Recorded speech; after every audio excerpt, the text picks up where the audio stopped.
Hey everybody, Lance here, mind of a B.M.C. It is video number 1 of 2023. Now this video is actually more random musings more than anything else. Just some thoughts what I think, I'm not putting big air quotes, think is going to happen this year. So this is going to be more of that more than anything else. Not necessarily analysis or anything like that. But let's take a look what I think could happen this year. Now, we go into this year, obviously, it's the midterms.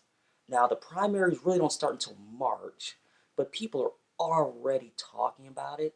And I'm thinking to myself, okay, the primaries are in March, but okay. Now, I did a quick look at what's going on, who's doing what as far as that.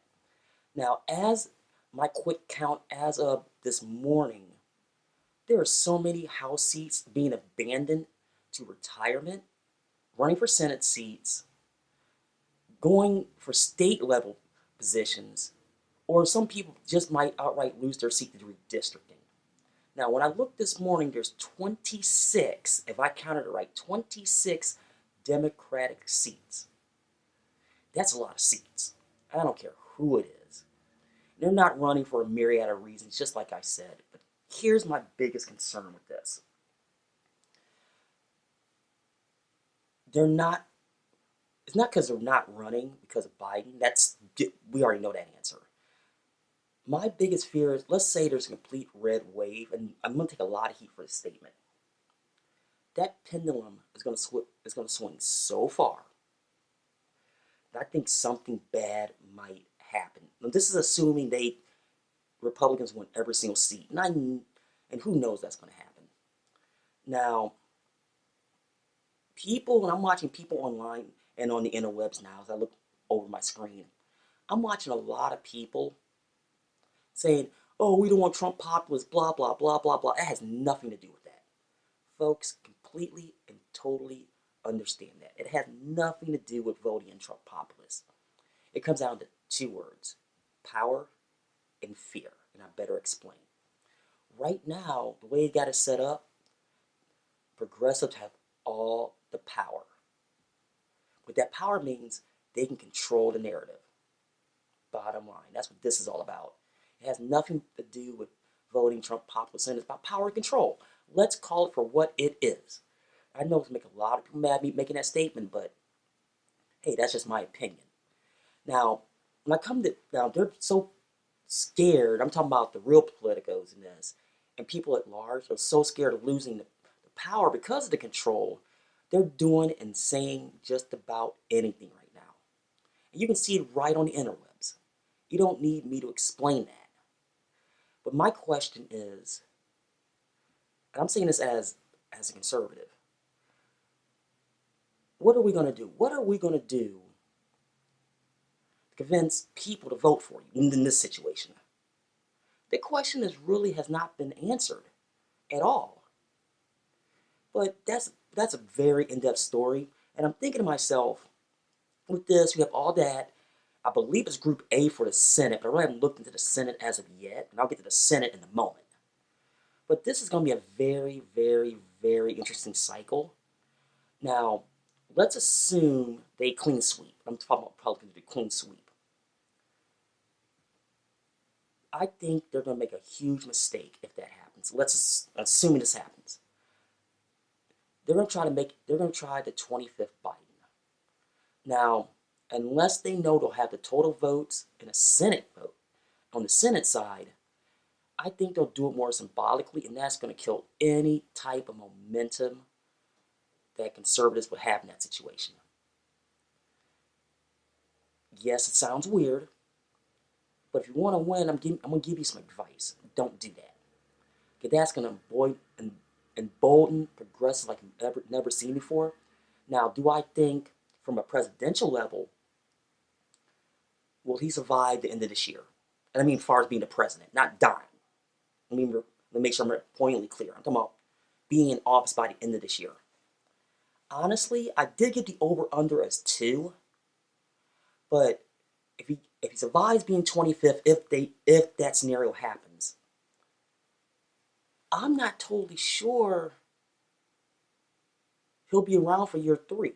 I think he might just throw his hands up and say, forget it. He might see all the heat and say, you know what, I'm out. But then he leaves you with Kamala Harris, and nobody wants that. Now, as far as the election cycle is concerned, people are already talking about the elections in 2 years. Now, I find it's kind of comical because we're still 2 years off. Now, I saw one article, I believe it was The Hill, that talking about could Biden be primaried. It depends on the situation. If he screws up so bad, there's no choice, there's no choice. And I'm looking at myself, looking at potentials right now, who's got the juice? Let's say they beat him to win. I'm looking right down the list, there's nobody there. Now, on the Republican side, there's been a lot of talk about this. And I wanted to bring this up as a side note. I saw one of the worst, okay, went back. I saw one of the biggest political levelers I ever saw over the weekend. And it was an article about getting Mike Pence to run for president. And I'm thinking to myself, I said this years ago on my other channel, my TRD Politics channel. Putting him in that position is an automatic loss. Because let me tell you why. Nobody wants that Evangel Khan. Nobody. Then the usual suspects came up like Ted Cruz, people like that. And I'm thinking to myself, let's get through the midterms first. Then we'll talk about that. Now, moving on off politics a little bit, at least from the election standpoint. The next big thing is the voting rights bill. Now, I honestly believe it would have passed by now if the filibuster wasn't tied to it. Because progressives want to get rid of the filibuster. Because, like I said earlier, they have all the power and the control right now. But what if that pendulum swings in the opposite direction is not there? The filibuster is there for a reason. You have to understand that. Now, the voting rights bill, now, here's what makes me mad. They're going to try to do this vote either on or before Martin Luther King Day. That was done for nothing but optics, and optics alone. Put it up to a vote. I mean, they don't have the votes now, and they know they don't. And they know they don't. Let's get real. If you took the filibuster part out of it, I honestly think it would probably pass. Now, is it a good idea? It's up to debate, and that's a different video for a different day. Now, I'm looking at stuff like that, and it's like, is Congress trying to get anything done? I mean, meaningful. Now, the infrastructure bill got passed, but it remains to be seen as be used for actual quote-unquote infrastructure. And I've done a video on that, and I don't want to get into that again. And I'm looking what's on the table for this year as far as bills, and we'll see. We'll find out if the will of Congress is really there. Now, there's another thing I want to talk about in this musing video, since we're talking about power control. Free speech. Now, say what you want what happened to Marjorie Taylor Greene over the weekend. What I'm thinking myself is this is going to be crucial this year as far as freedom of speech. And I'm talking about, this is me myself as a YouTuber and a political commentator, excuse me, I can't speak this today. I honestly think that they're going to come after us and come after us really hard, and I better explain. Now, I'm a smallish channel, so I don't have the juice, but I think it starts 2 days from now, on the 5th, because word on the street is YouTube is changing their TOS. Now, I don't know what they're going to change it to, but let's assuming that's going to happen on the 5th. I honestly think channels like me are in deep, deep, deep trouble. Now, I'm just giving my opinion here, but there's a lot of channels out there that not necessarily they'll throw out. Now, there's a lot of them throw out clickbait, outright lie. I'm not talking about them. I'm talking about at large. I honestly think YouTube is going to make the biggest mistake they're ever going to make in their platform if it goes down the way I think it will.